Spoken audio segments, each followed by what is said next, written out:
തെരുവ് നായകളുടെ സ്വൈര്യവിഹാര കേന്ദ്രമാണ് Kannur railway station. യാത്രക്കാരും കച്ചവടക്കാരും സ്റ്റേഷന് സമീപം കിടന്നുറങ്ങുന്നവരുമെല്ലാം ഇവിടെ തമ്പടിക്കുന്ന നായകൾക്ക് യഥേഷ്ടം ഭക്ഷണം നൽകി വരാറുണ്ട്. നായകളുടെ എണ്ണം നാൾക്കുനാൾ കൂടിയിട്ടും ആർക്കും ഇതുവരെ പരാതിയൊന്നും ഉണ്ടായില്ല. 13 പേർക്ക് കടിയേറ്റപ്പോഴാണ് അധികൃതർ ഉണർന്നത്. കടിച്ച നായ്ക്ക് പേവിഷബാധയുണ്ടെന്ന് സ്ഥിരീകരിച്ചതോടെ ഇതുവരെ നായകൾക്ക് ഭക്ഷണം കൊടുത്ത കച്ചവടക്കാരും തെരുവിൽ ഉറങ്ങുന്നവരുമെല്ലാം ആശങ്കയിലായി. ഒപ്പം യാത്രക്കാരും.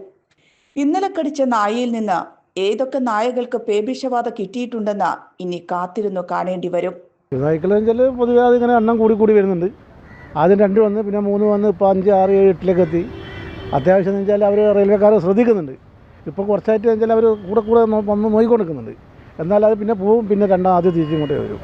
നമ്മൾ ഈ ഭാഗത്തേക്കൊന്നും വരുന്നില്ല, ടാക്സിക്കാർ ഈ ഭാഗത്തേക്കൊന്നും വരുന്നില്ല. എല്ലാം പ്ലാറ്റ്ഫോമിൻ്റെ ആ സൈഡിൽ ഇങ്ങനെ വരികയായിരുന്നു. നമ്മളെ ഭാഗത്തേക്ക് വന്ന് നമ്മൾ അടിച്ച് വായിക്കുക കഴിഞ്ഞാൽ യാത്രക്കാർക്ക് വേണ്ടുന്ന എല്ലാ സൗകര്യവും നമ്മൾ ചെയ്തു കൊടുക്കുന്നുണ്ട്. വെള്ളമൊക്കെ വരുന്ന നമ്മൾ അടിച്ച് വായിക്കുന്നുണ്ട്.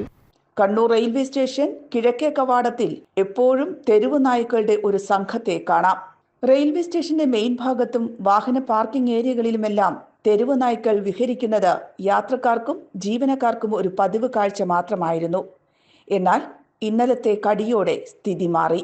ഭക്ഷണം തേടിയിട്ടൊന്നുമല്ല, ഇങ്ങനെ പ്രസവിച്ചിട്ട് ഇങ്ങനെ ഓരോ സൈഡിൽ നിന്ന് ഇങ്ങനെ വരുത്താം. ഭക്ഷണം തേടിയിട്ടൊന്നും അങ്ങനെ ഏറ്റവും എല്ലാം വളരെ ദുർലഭമായിട്ടുള്ള നായികളേ ഉള്ളൂ. നായകൾക്ക് സ്റ്റേഷൻ പരിസരത്ത് വെച്ച് ഭക്ഷണം കൊടുക്കുന്നത് അവസാനിപ്പിച്ചാൽ ഒരു പരിധിവരെ നായ്ശല്യത്തിന് പരിഹാരമാകും. News bureau, Kannur 1. മാതാറാസ് India hospital, Pamban Madhavan road, Thalap, Kannur. Phone 04972761303.